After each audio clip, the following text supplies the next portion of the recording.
What do you think most people don't understand about how attention works? Whew. How long are we in this? This could take the entire show. I think that there's many things. I think for the corporate marketer that's watching right now or listening, meaning someone that works at a company, right? Not like an advanced company. Let's call it the Fortune 50,000, not even 500. They don't realize that they're living in a academia boardroom environment on attention. They're trading on potential attention, not actualized attention. Historic attention, not actualized attention. They're not day trading attention. They're buying attention of the past, even though I think deep down they know they're not buying it. Meaning, for simple terms for everyone, by the way, hi everyone, thanks for having me on the show. The reason most companies still spend an ungodly amount of money on television, outdoor billboards,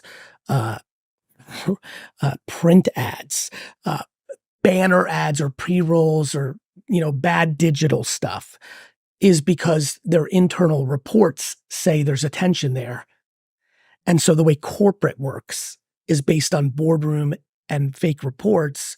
So I think that whole set, what they don't understand is where the actual attention is. Do I think they know? Do I think the 48-year-old that works at Tesla or BMW or Mountain Dew, do I think they know? The 62-year-old, do I think they know? I think they actually really know. But I think they also know that if they buy TikTok media, that hasn't made its way into their media agency conglomerate, their corporation, and it won't show up as ROAS positive, return on investment positive.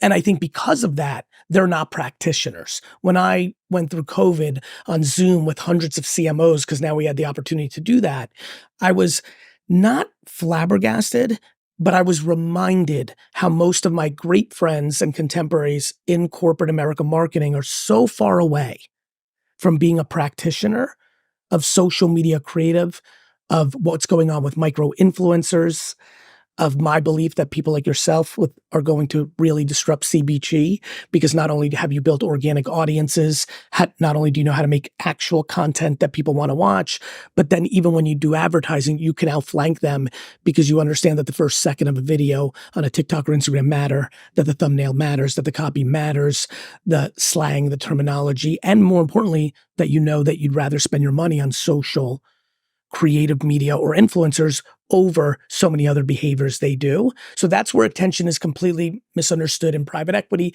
venture capital, Wall Street, corporations, Fortune 5000, Madison Avenue. On the art world side, all the people that are, more than half of the people that are watching right now, emerging influencers, creators, entrepreneurs, hustlers, grinders, the ambitious.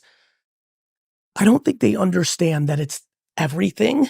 And then thus they're playing at a 7, like the people that we all see in our feeds, our circles, the Austin, Miami, LA, New York, the crew, I think everyone's at a 7, meaning they might have Instagram or TikTok down. They might be doing a podcast. They might be vlogging. They might know who the micro influencers are. They've watched me from the OG days all the way through all the Beasts and the Pauls and the D'Amelios and the Nelk Boys and the U's and they've seen it all.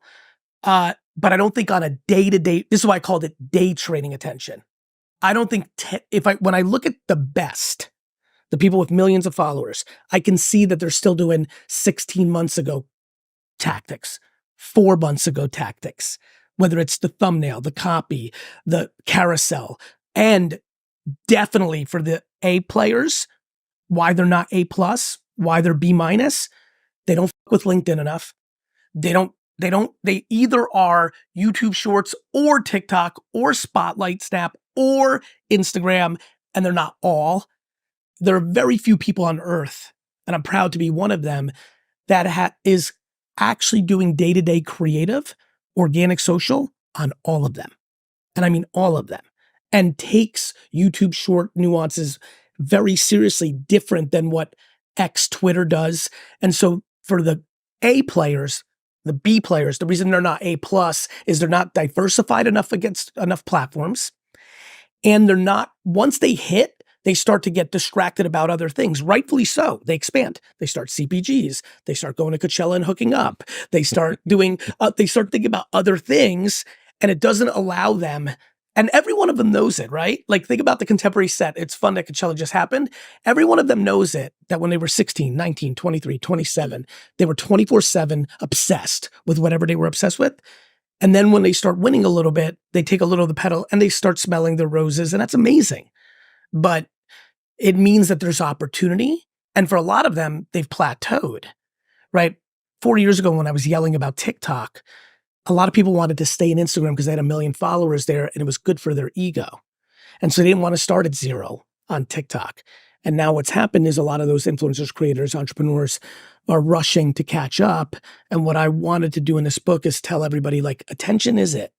It's like working out. You're in great shape, clearly. Like, okay, you could do it well for 4 years, but if you take off for 2 years, like, shit's going to happen. And I just want people to stay on it. And so what I think that people misunderstand, that attention is very detailed. Like, I just broke down 2 sets. There's many more, but it's very nuanced and detailed within.